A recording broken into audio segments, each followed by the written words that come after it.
Welcome, bienvenidos. I hope you have been enjoying the Charlotte FC podcast, which focuses on the stories around the Charlotte Football Club. I would like to introduce you to another show called Side Story Sports, created by our parent group, Side Story Media. On that show, you get to hear stories about the amazing work and journeys of people all across the sports industry. Since MLS is back, we have two great soccer episodes for you here, with those who work at Pro Referees and Major League Soccer, along with it being available at sidestory.media. Welcome to Side Story Sports. I'm your host, Nic Finelli. We are so excited that you joined us. Side Story Sports was created to share stories through videos and podcasts about the fascinating people who work for and around the sports industry, as well as the action beyond the games. Please consider subscribing to enjoy articles and interviews that look at a different side of things in sport and get to know the people who make it all happen at sidestory.media. Join in the conversation at our site or on social media at Side Story Sports. On this episode, I have a conversation with Chris Rivett, Director of Communications for Pro Referees, the organization that provides referees for a number of professional soccer leagues in North America. I was interested in hearing from Chris about the structure of Pro Referees, referee training and development, as well as communicating with the public and the media with the challenges of addressing miscommunications about the referees. We also talk about diversity and inclusion in refereeing, as well as the future of refereeing. So, here's my conversation with Chris Rivett. Thanks for listening to Side Story Sports.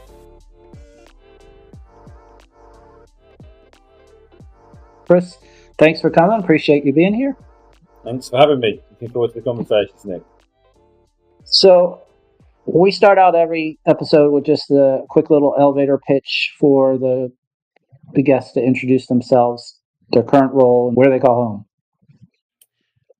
Chris Rivett, as you said, is the name, Manager of Communications and External Relations, which I'm sure we'll expand on in a little bit. Now, I've not needed an elevator pitch for quite a while, so you've caught me out already, which is a good start from you and a bad one from me. But I have to start a lot of conversations sometimes with journalists along the lines of, just because I've mentioned pro or refereeing, just hang in there for me, hear me out, I might just change your mind. So I think that's my elevator pitch for the podcast as much as anything. Nice. And congratulations on the recent article in Soccer America that kind of featured you talking about what you do and what you do with the referees and training and all sorts of things that's going on in the background. And hopefully we'll shine some light on that today. There's a lot going on at Pro. You get to both sides. You know, you're on that side where you get to see what the game matches and the performance side, which is, you know, in many ways, it's like the outward production. But then you also get to work on the insides and the things behind the scenes. If you all don't know, Pro works with or is partnered with MLS, NWSL, USL Super League Championship, US League One, and MLS Next Pro. So they have a great relationship with all of these leagues and provide referees for them. We talked to Greg Barkey about video review. We talked to Alan Kelly and Joe Fletcher about just refereeing in general and how that works. And then Alex first about just training referees. So now we're going to take a step into that other side of things and talk about what Chris manages and what he can share about what goes on off the field, off of the thing we see with anything with refereeing that the support staff and others do at Pro. So can you share a little bit about that? Yeah, I consider myself to be one of the fortunate ones. There's only a few of us in the organisation that probably touch every area of the business in the role that we do. And that's kind of my external relations piece is an internal comms role, but it's also then the stakeholder relationships that we have with the leagues that you've mentioned, as well as the media and everything else that would come under communications. So in terms of the organisation, I think the easiest way to look at it is we have the refereeing side. So we have approximately, for round numbers, 100 match officials who are our senior match officials. So these are the guys that you see on the field in MLS, and they're the guys that you see in the booths that do the VAR and the AVAR jobs. Underneath that is another tier then called Pro 2, and that is the next generation of officials, if you like, in terms of the people that service the remainder of those leagues that we work with. and they're all aspiring to want to be a part of the senior match officials group and to kind of get into the MLS from that point of view. But they also look after the D1 sanction leagues of NWSL and Super League. So, it's a good level of officiating, and for some, that might be their ceiling, that might be kind of where they want to end up, and they're happy in that environment. But the majority, they're progressing through that group. And that's probably about 80 officials that we have there. And then underneath that, we have what we call our talent ID group. And that's almost probably 350, 360 in terms of the numbers of officials. Those are national referees, and those are the top regional referees. So they come under US soccer to a large degree. The pro stuff is when you get to the professional level, but these guys will work professional games, and they will make up the numbers that we need to service. Every league at the moment is expanding. Every league is growing. So we need that support. And those guys are almost the ones that will feed into Pro 2 to replace people as they move up. And as people come towards the end of their age and retire, when we get gaps, there's promotion opportunities. So that's the kind of on-field, which people are used to seeing. Those are the officials and where they come from. And that's all across the US and some officials from Canada. And then we have the team that supports that in terms of the technical team, which is the people that you previously had on the show, like Alan Kelly, Joe Fletcher head up. And we have referees that will work specifically. We have coaches, that will work specifically to develop the referees. We have former FIFA assistant referees that now work to develop both the assistant referees in the senior match officials group and in Pro 2. And we have that management structure underneath that provides management, coaching, education, and everything else, so that those guys can continue to prosper, and we can support them reaching their goals. Away from that, we then have, very similar to a club, the structure of any business in terms of, I think referred to a lot over here as a front office, but more so we look at it as support staff. So we have an operations team that really look after so many things. I would spend the rest of the show talking through what their work is. We have a head of analysis and an analysis department that work with the officials to review film, look at clipping incidents that they can learn from, and the wider group can benefit from the knowledge. We have myself looking after the communication side of things. We have all the administrative staff that sit under HR, that sit under accountancy, and all those sort of areas that every business needs to simply operate. And then within the space that is probably more so on the technical side, we have a huge sport performance team. So we have a head of medicine, we have athletic trainers, we have performance coaches, director of sports performance, and they're working with those officials on programs and a lot of the time bespoke programs as well, to help those guys with what their individual needs are as well. So it's quite vast to the four people that you see turn up on a game day to officiate. There's a lot of people working very hard Monday to Friday to put them in a position where they can go out on the field and to do their job. Yeah, like you said, it's much built like a club, in the sense that you have your first team, you have your kind of academy, and people coming up in the ranks and learning, and that takes a whole group of people to make sure to kind of funnel that up to the top, that they're going to be at their best level and moving them along. You talked about operations, people handling travel, right? And handling logistics, and then the data analysis, making everybody better across not only internally, but also the referees. So I guess it's all gearing towards the talent. So you're all supporting the talent and helping them. Is that a good way of thinking about it? If the referees were not referees and players, that's what a club would be doing. Yeah, everything is focused on game day for us, just the same as it is for a club. It's just that we've got 4 guys out there and they've got 17, 18.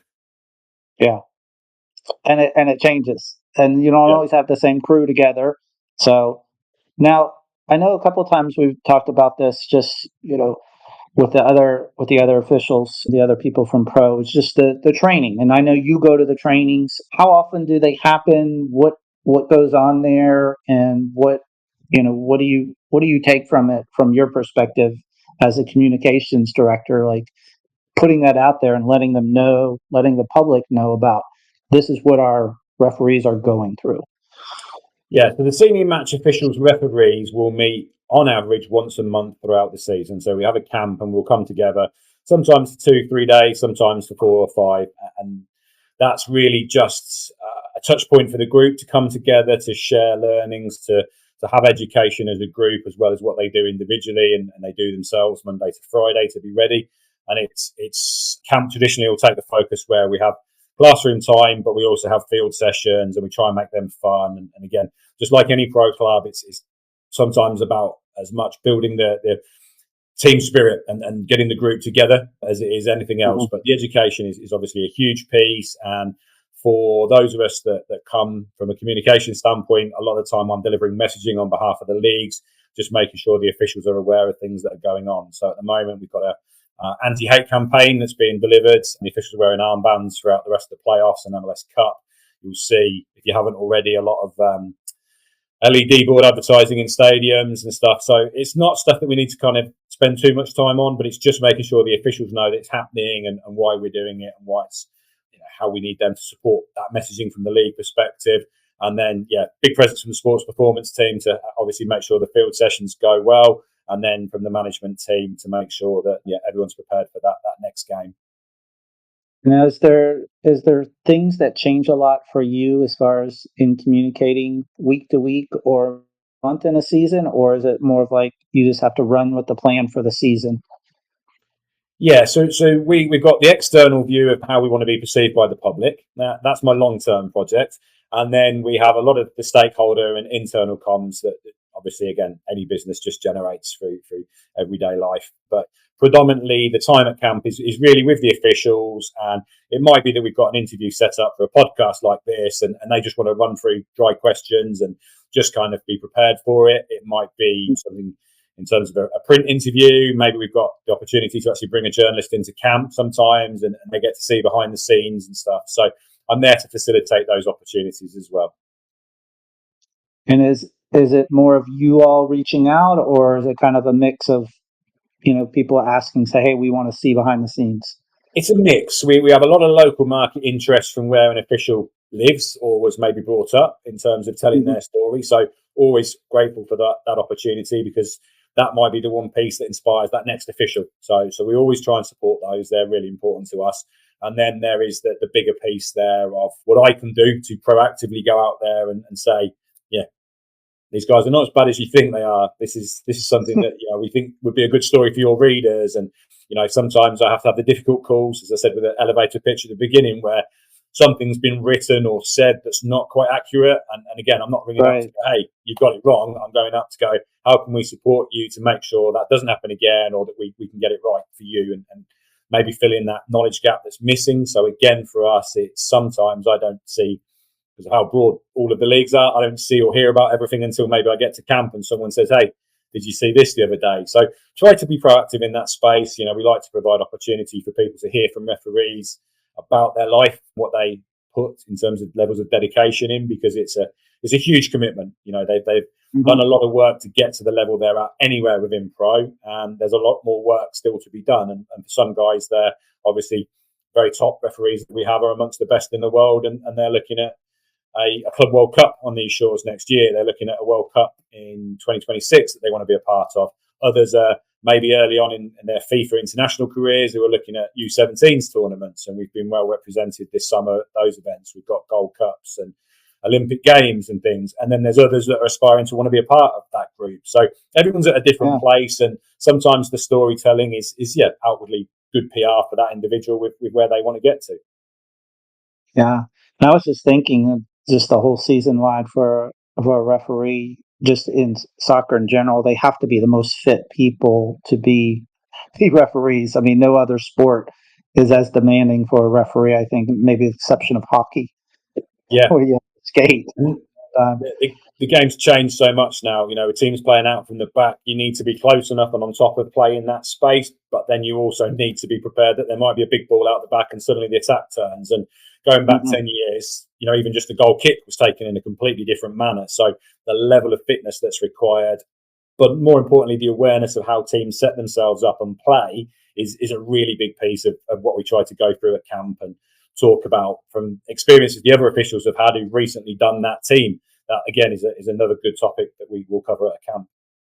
Yeah, you touched on this earlier, like you having to, as a communications director, trying to talk to people to educate them or learn or listen.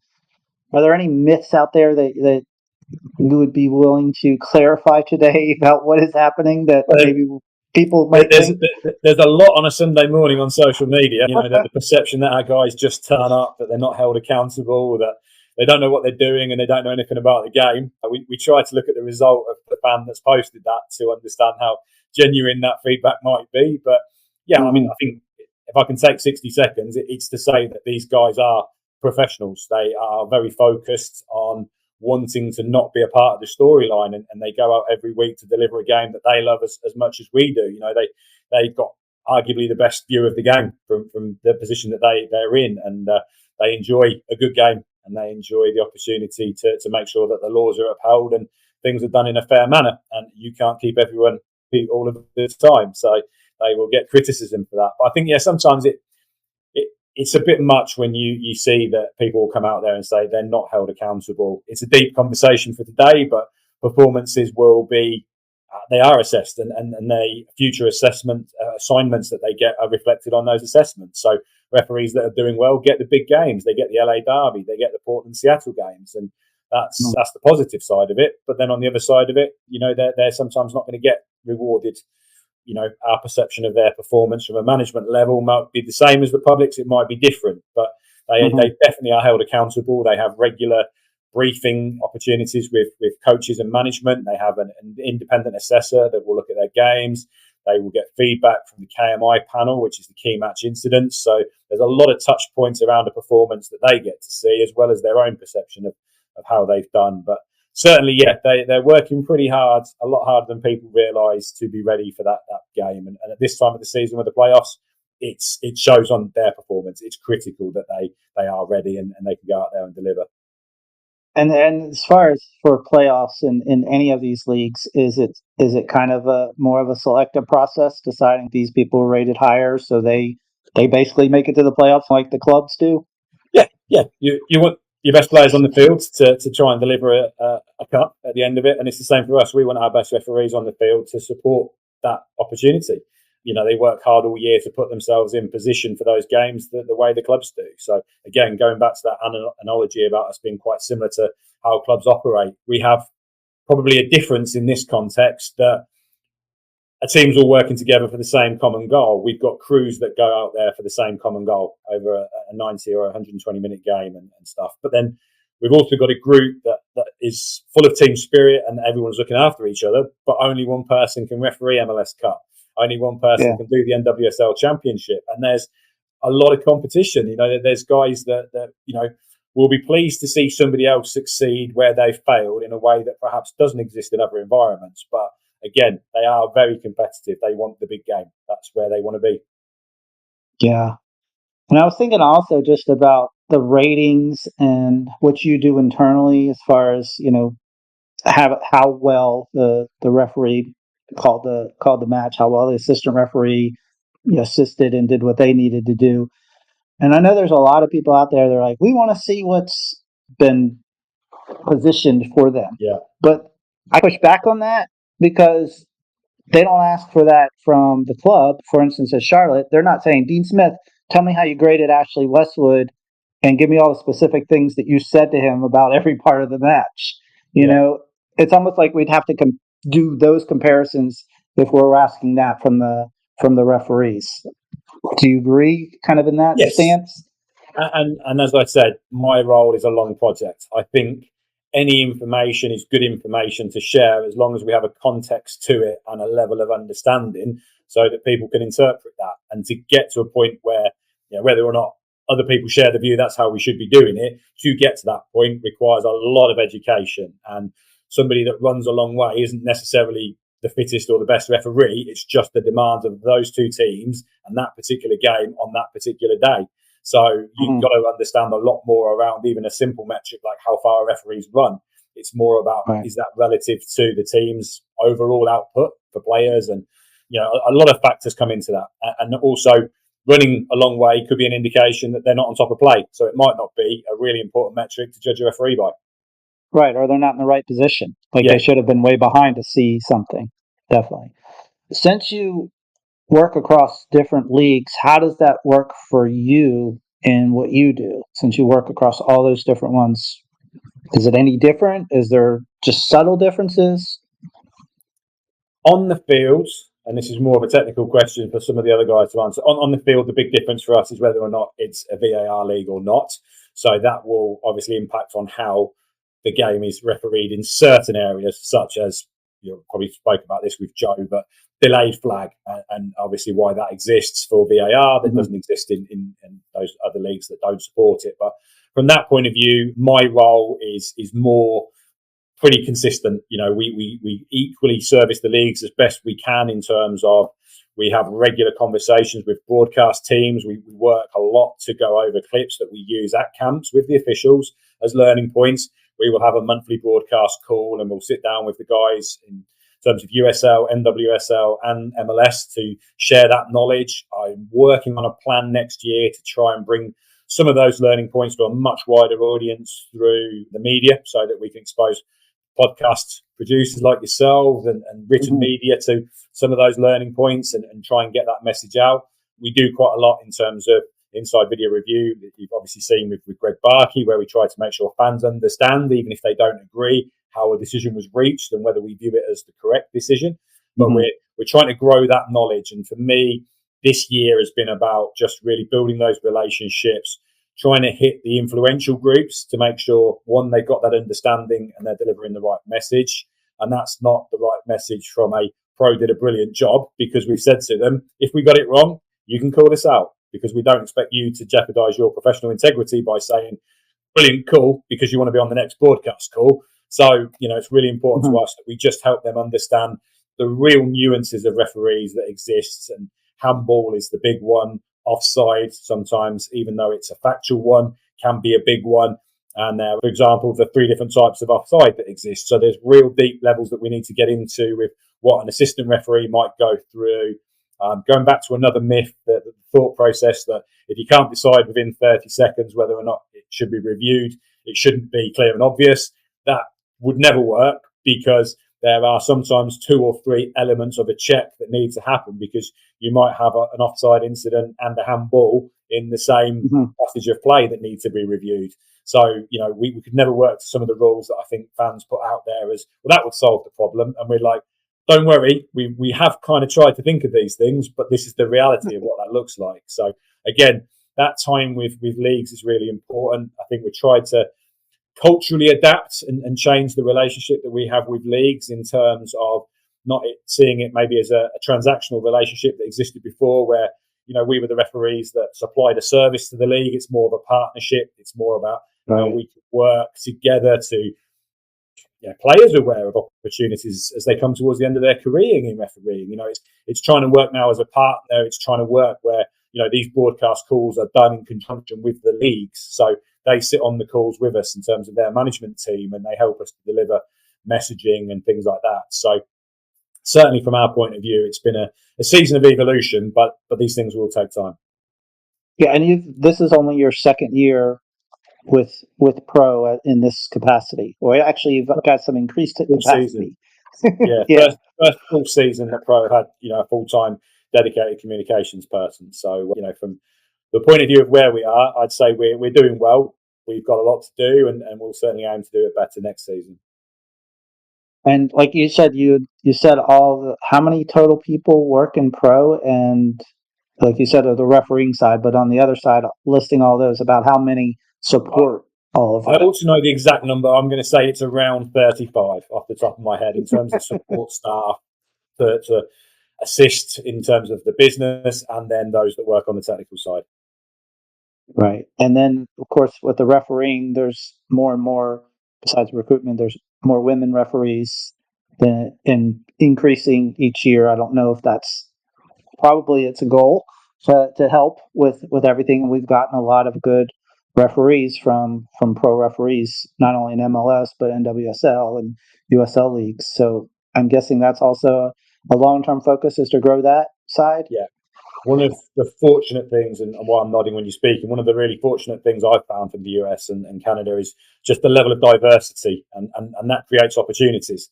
And we have a big job to scout all of the talent, just as clubs have to scout the talent across the world. There's a big expectation to find future officials to support the growth of the league, which is why we need to work in partnership with them and understand their expansion plans, because every time they add a team, they're adding X number of games, that's a crew of 4 that we need minimum for those games. So we've got to make sure the officials are ready to obviously step into those opportunities when they exist, but also we've got to work hard to find those people, as you said.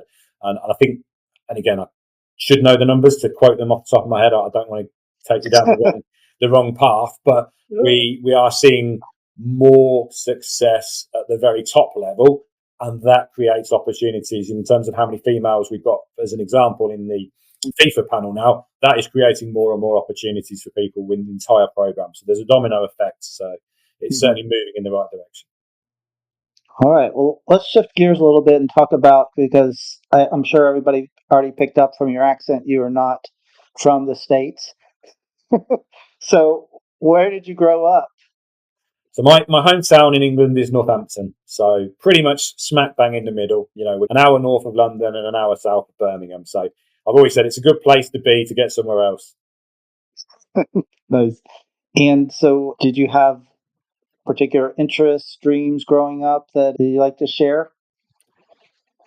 To end up where I'm ending up now, no, it was never on the plans. Northampton's a working class town. It's like a lot of US cities in terms of, it's liken it to Charlotte to a large degree. It's a good spot to live that maybe isn't given the credit it deserves. It's a lot of affluent areas around here. There's a lot of desirable areas in Charlotte to live and stuff like that. But people will always think of East and West Coast before they'll ever think of a place like Charlotte and stuff. So I think from that point of view, there's some similarities there. But from the perspective of, my ambitions growing up and stuff, I think you go through school not really having a plan. Certainly I didn't in those days. It was just to complete school. And then, a lot of friends went off to university. I got a job. I wanted to earn money at that point in my life. And you're in a career then, and you've kind of ended up there, not necessarily by design, but by opportunity. And I'm earning money while my friends are spending it at uni. So I think, those early 20s and late teenage years, I kind of felt like I'd made the right decision, but not that I set out with a plan. My first job was a management trainee for Dr. Martens, the boot manufacturer. So, it wasn't necessarily anything that you can link to where I'm doing now. Well, it usually never is, but those experiences, did it allow you to mature at a different rate than maybe the ones that who went to university or something? Did you feel like you were forging a different path, which was helping you learn more about? Yeah. And I'll have a different conversation with my kids when the time comes. But I was able to go and earn money and learn things. Didn't probably appreciate what I learned in my 4 years at Dr. Martens while I was doing it. But as I look back, I can see some of the lessons that I had. But I think that's true for probably anyone in their early work. You just go and do what you need to do and start thinking about a career further on.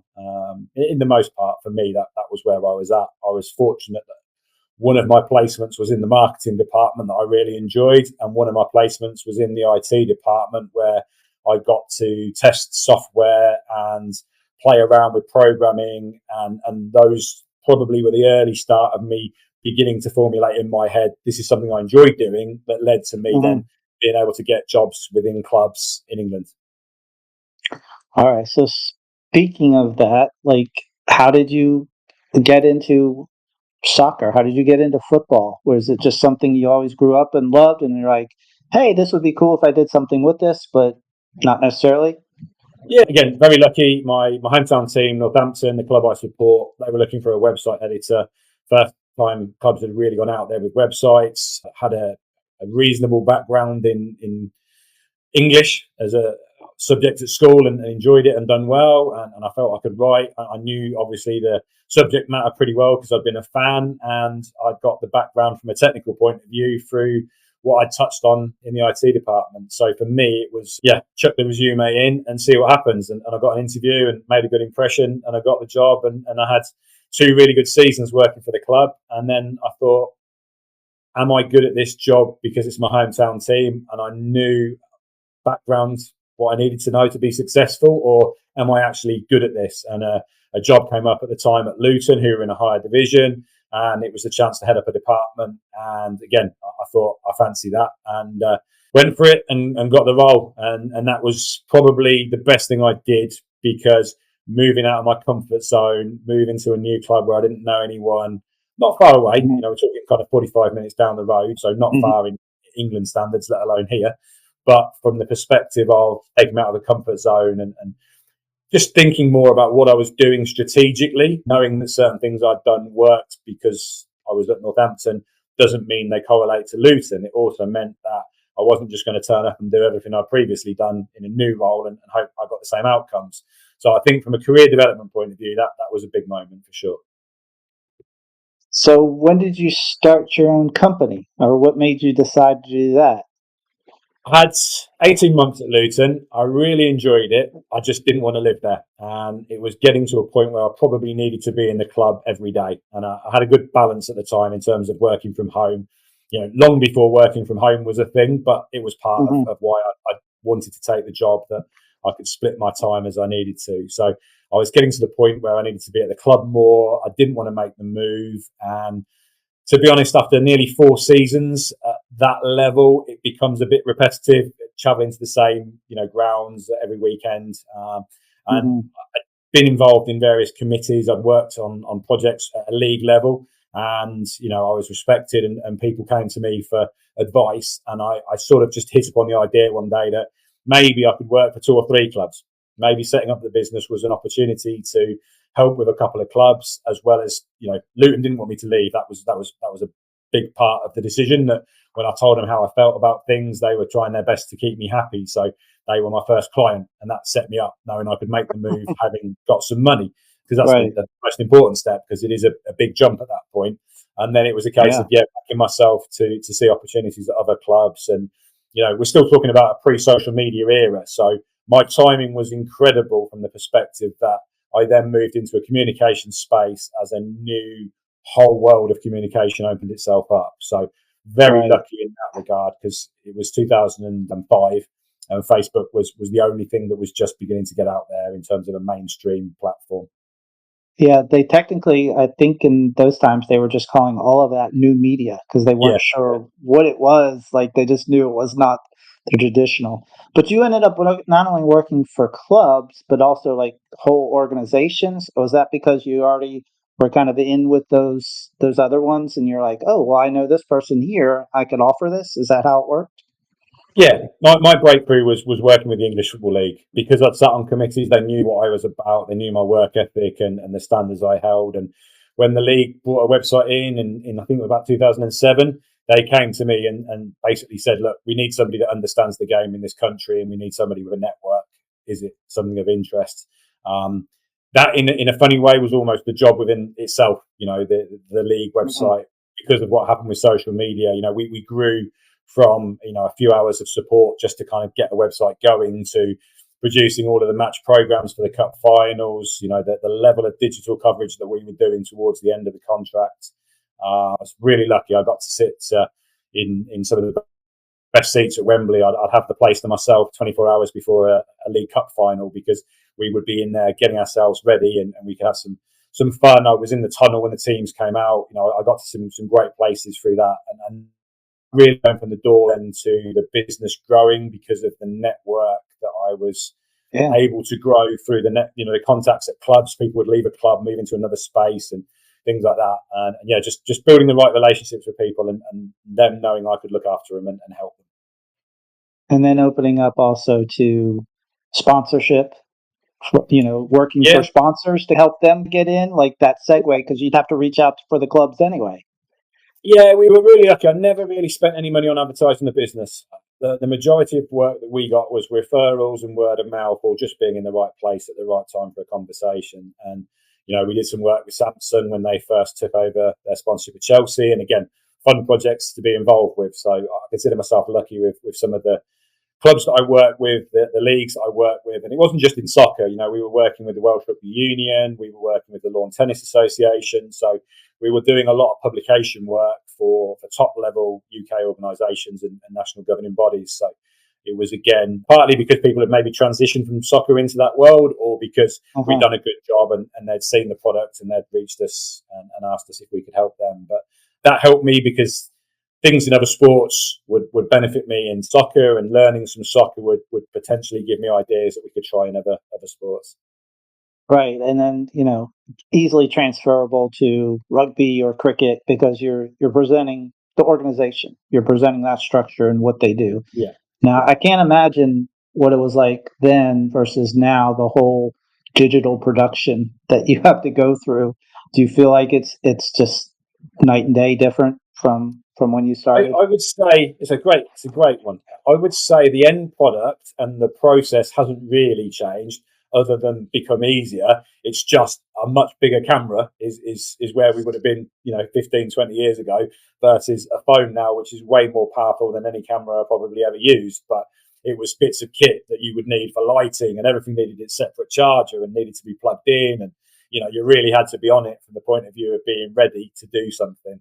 Whereas now, yeah, you just got to make sure the phone's charged up, and you can produce just as good work, if not better. That's awesome. So, how did you get to pro? Because, like you said, you've only been there. This is your first full season or second full season.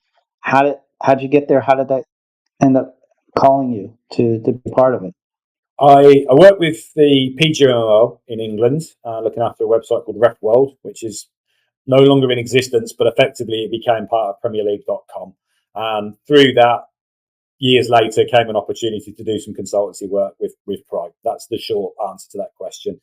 And obviously, when they reached the point they knew that they needed a full-time comms person, I thought to myself, that again is something I'd like to be involved with. And it's difficult after years of running your own business, and obviously, having employees and doing things. But from the perspective of, this is an opportunity that might never come around again at the stage of life that we're at with two teenage daughters, it Mhm. was worth the punt in the nicest possible sense, because it wasn't because I'm known and comfortable with the people that I work with before I came on board, but from the point of view of, here's an opportunity that I could be successful in, that allows us to experience living in a new country and could potentially open the doors to a whole new world for my children. It was a no brainer from the point of view of going, yeah, I'd like to have a conversation about this. Obviously, I've then got to do what I need to do to secure the opportunity, and even now Mhm. still continue to progress the organisation and stuff. Yeah, you probably feel like you have more ownership now that it's the full time. Because I remember when we first met, you were still over in England, and we were communicating and trying to figure some things out. Yeah, And then next thing I know, you're like, "Oh, I moved to the states." yeah, yeah. This is all changed. It's like it can happen that quickly, and then from that, like you said, just taking it and being like, "All right, now we're going to grow this here in a way that long term and short term in the ways that we can do it right." And that just shows the growth of the the sport in the states and pro referees as an organization. Yeah, and there's a level of intrigue, which means people are receptive to those conversations, and that's where I hope my experience comes in, that I can leverage those opportunities, and people can see value in having a look at what we do and how we do it, and if there's a story there that they can tell for us, that's brilliant, because our audience is very, very niche. It's very, very much a refereeing community across the world. It's not Mm-hmm. exclusively aspiring officials here. It is people that don't get access to information in perhaps their country to the level that we can provide that output, and therefore, they want to sort of hear what we're doing and where we're progressing.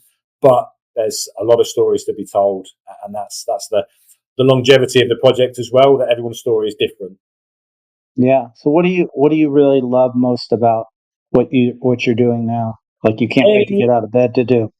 any opportunity to be strategic, I think, and creative is what will excite me. Opportunity to pick up a phone to somebody that I maybe haven't connected with, or I can build a relationship with. That's the stuff that's exciting, because you don't know where it will take you. That's the big piece of how we grow it here. We need to borrow other people's audience to begin with, because, as I said, we have our audience and it works for a lot of our messaging, but the human life stuff can be told by anybody. And Mhm. we're fortunate that there is media interest because of the World Cup coming here to soccer in this country, and refereeing is part of that story. So we benefit from that perspective. And then also on the kind of the flip side of where is there most challenges, or where is there opportunity for you to grow in your position? Challenges would be I won't be able to do it fast enough. That's realistically the biggest one. We're having to take strategic small steps, and if every time we can have a conversation, we can pass on a little bit of knowledge, then we're moving forward, and that's the key thing for us. We don't get everything right. We won't get everything right because there's a human nature aspect to it. But we can Mm-hmm. tell the story that people begin to understand that a bit better. And I think that will hopefully, I hope it is, the feedback we get is that it's not buying us time, but it's buying us a little bit of respect when we do say this could be better. Sometimes that conversation is a management conversation in private with a coach. Other times it's something on Inside Video Review that we can pick up and say, hey, we would have preferred this outcome in an ideal world. So, we want to be able to move forward, and that's the key thing. Same as it is for any club. You're not going to win the league every year, but you can be more competitive the next season. Now, are there a lot of things that kind of get passed through you because it is, the outward facing, like what should we say about this? What should we include? Just those small decisions about what you did, even, decide to show as the VAR review, or things like that on that level down to like, hey, that makes sense because this is important for X, Y, and Z later. Yeah, we've got a good engagement amongst the technical staff. They want to tell stories honestly. So that helps me. It gives me people to bounce ideas off and get the right outcome. And yeah, a huge thing for us this year has been the announcements, how we presented that. My big project this year has been about leading the way. And that comes from the idea that I once saw someone refer to referees as the third team. And in a way, the referees were grateful that they were being acknowledged as even existing. But I was like, hey, why are we the third team? We're the first team. We're the first team that steps the foot on every field for every game in this country. We should celebrate that fact. So we built a cultural kind of goal to transition the internal comms and then our external comms about leading the way. And that's about being, the best that you can be in every capacity of what you do as an official and how you represent yourself and how we represent the organisation. But it's also about the goals that we have to keep moving forward. As long as we can continue to lead the way. And video announcements was that was the opportunity to be the first English-speaking league to bring that in. So like the VAR, we're an early pioneer, we're a champion of the technology, and we want to try and help people understand. And, we got the officials' input into it, we got the management team, we got the league's input, and we built a programme collectively that we're quite proud of, that we know we can improve on.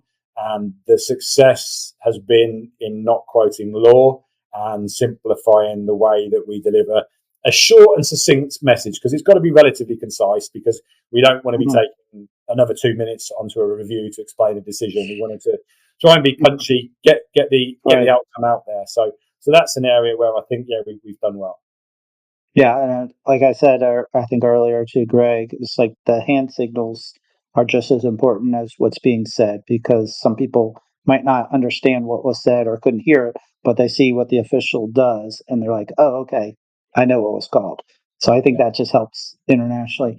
There's a question that comes up to me a lot when people are asking about, like, do the referees know this? And I'm like, oh, well, I could ask, but is things like, are they based on the league as far as like what progresses in either the technology or the changes? It's just more of this is what the league wants to do, or is it kind of a mixture of, hey, we really want to do this? Like a lot of times this season, Dean Smith for Charlotte has talked about, the whole offsides, with the ball and being able to, use the digital display to be able to see something.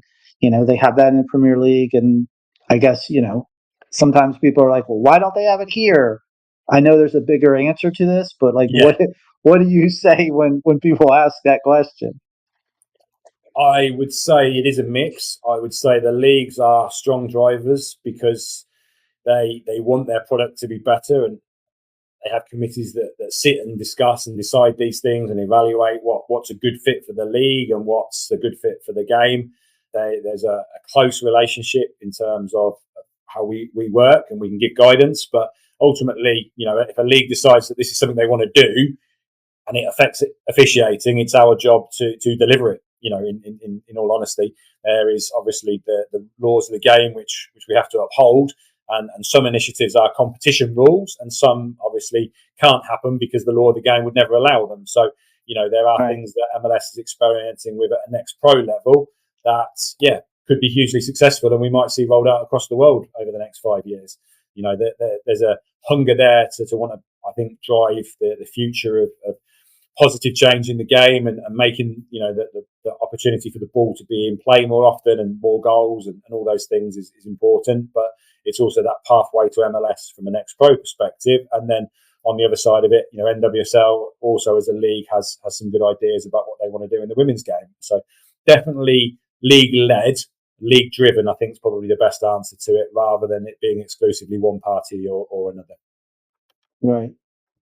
Right. And going back to kind of your personal stuff, I was wondering, was there maybe a moment in your life or a choice that you made where you're like, this is, by doing this or not doing this, your paths would have like gone different directions? Yeah, I mean, I've probably touched on three. I think going to Luton at a young age for me was a Yeah. big decision. I think obviously setting the business up was a huge decision, but it wasn't a difficult one for me because I was, strong believer in what I was doing and where I'd got to, that it was the right time. Obviously, moving here is it probably the single biggest one, but I think the difference is probably early on not thinking about a career, and Hmm. now being at an age where career is everything, because I see a different world living here to what I grew up in. So I think, if I'd had a different focus, absolutely, I wouldn't be here if circumstances hadn't fallen the way that they have, and I'd seized opportunities. But then maybe that was, without realising it, they were career decisions that I made. But I think that's probably the single biggest thing is just having the experiences of running the business for me were the single most important thing that I did, because you learn things that you would never learn in a job when you are the ultimate decision maker in any organisation, and when you're personally responsible for making sure that everyone gets paid at the end of the month.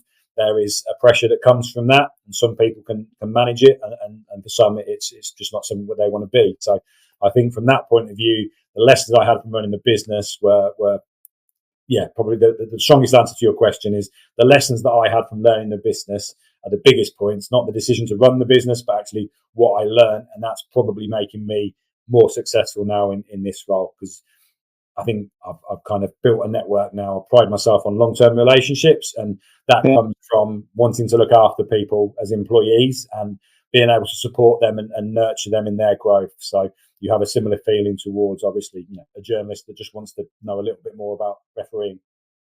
Yeah. And I think also just when you own your own business, you own everything about it. So you have to be the detailed person for everything. Even if you get somebody to do something for you, like you said, you're ultimately responsible and you have to know what's happening and how to do that just as well as the person you hired, because you might have to pick up the pieces, Yeah, for those things. So that's huge. And that probably helps you in starting this out with pro, is that you are detail oriented, that you can look at all these different pathways and see like this is what's needed, this is what's needed, because you have run your own business. the communication lesson, I think, is the biggest thing. You got to be across it. Your reputation is on everything. Your name is on everything. But also being able to trust and empower people, and then being able to get the right filter of information coming back to you. So from my perspective now, it's making sure leadership know in a timely manner what they need to know from me, but I'm not bothering them with anything and everything. Yeah.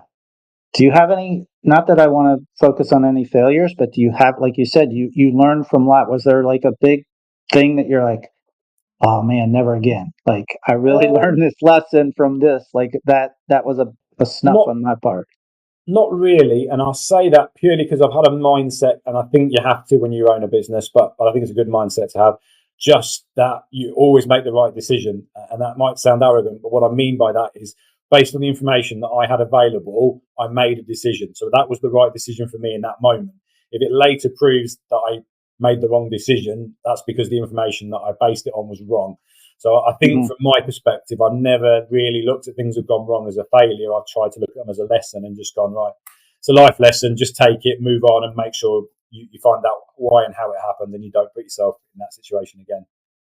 Yeah, it's a lot like parenting too, right? Yeah, yeah, You do what you know, and you do your best at the time with all the information you have, and you go with it because that's what you have. And you might look back later and change your mind, but like you said, you have different information then.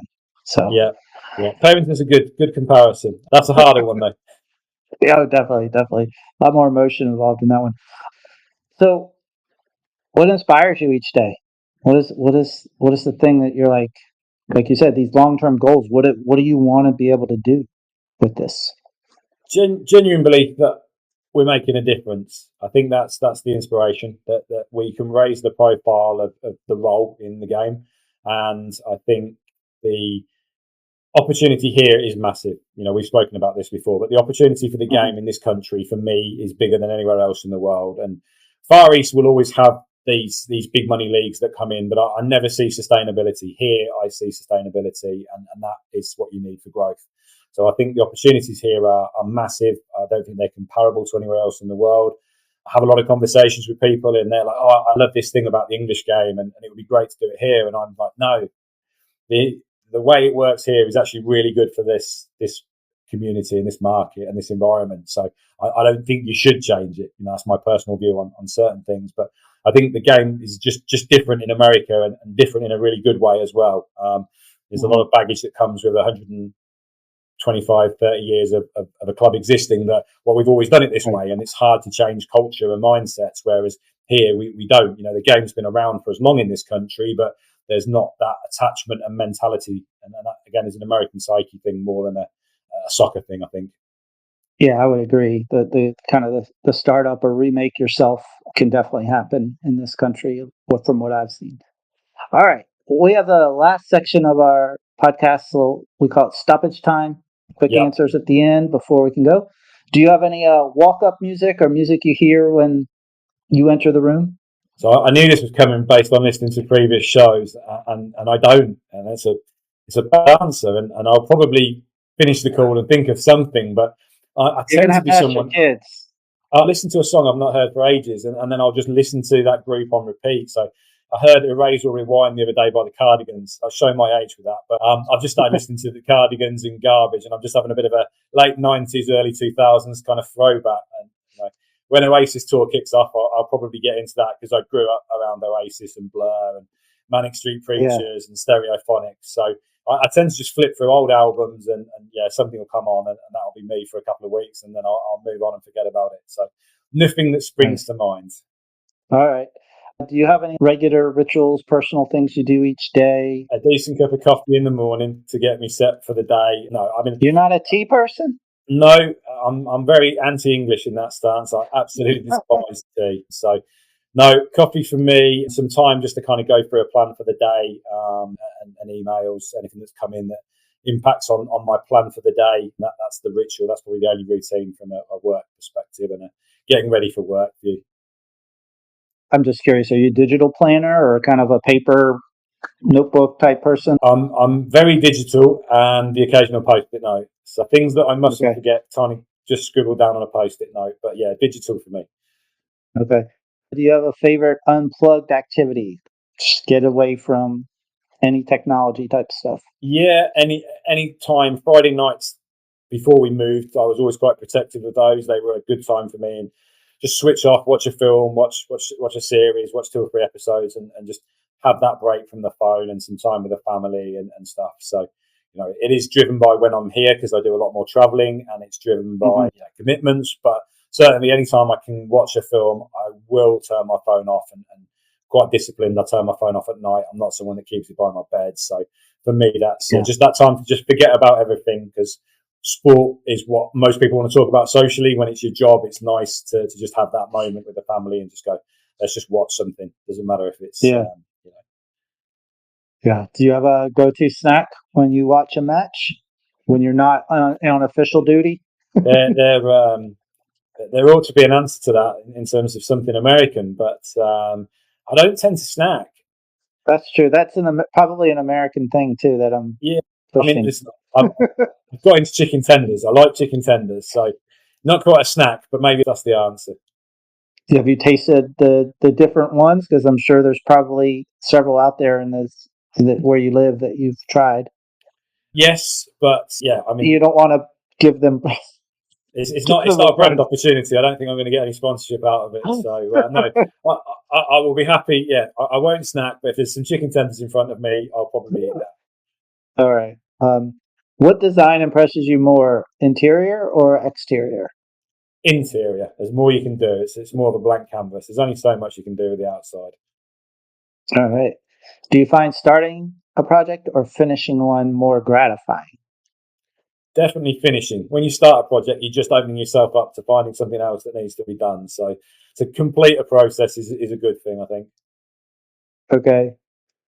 Is it hard for you to start projects? I'm just curious. Is that like got to start a project, or is it you're excited but No, you also know it opens up a bunch of things? no, it's yeah. I think I just satisfaction that comes from completing something is something that is good. Then you're ready to start the next one as well. So Yeah. All right. So I know you work a lot of long hours, a lot of travel. What do you do to recharge and get away, but then come back and be refreshed and ready to take it on again? just big reason we moved here, just the opportunity. I think it's a very different world. I consider myself well travelled. Living here is very different to visiting, but that family time previously was coming here for vacations for a couple of weeks at a time in August. That's now for us. Every opportunity is to get outside. The quality of life that we're experiencing is much better. So anything we can do with the family. The girls are getting older; they're getting more independent. So that's precious time for me, and that's time that I don't think you can put a value on. Do you have any places that you've gone to recently that you've been like pretty impressed with? To be honest, just getting outside, the green parks and things like that, just things like that that don't exist in England, or they do exist, but you don't want to go there because it's a wet, miserable, grey day. Whereas the sun's shining most of the year here, so we try and take the most of it. But just getting outside, nice restaurant somewhere we can go once in a while is a nice treat. But just anything where I can switch off a little bit and the program of games does, as you said, it's pretty intense when everything's happening. So it's nice to kind of find that time to refresh and be ready for the next batch of games that might present a different project I need to start. Right. All right, Chris. Well, thanks for coming on. I appreciate you explaining and sharing about what you do, and just let's just look forward to this explosion that we're going to see, and some respect and education on the refereeing side, because I think the more people have of that, the better the whole relationship's going to be. Yeah. Well, thank you for having us, and thank you for what you've done to shine the light on it. As I said at the beginning, these are exciting times, I think, in terms of the growth of the league, and the more we can cover those storylines and the people that are involved behind the scenes. What we're trying to do as an organisation is hold a high standard of ourselves. So I think we're grateful for you covering that, and yeah, you've asked some questions here that's got me thinking about who I maybe need to introduce you to next to tell a different part of the story. Awesome. Thank you. That's it for another episode of Side Story Sports, where we bring you the amazing people who make the magic happen in sports that you may not know about. If you have a suggestion of whose story we should tell, let us know. Please also do us a favor and share this episode with a friend. There's so much going on around the actual game that these stories need to be told. I'm Nic Finelli. Until next time, enjoy your day.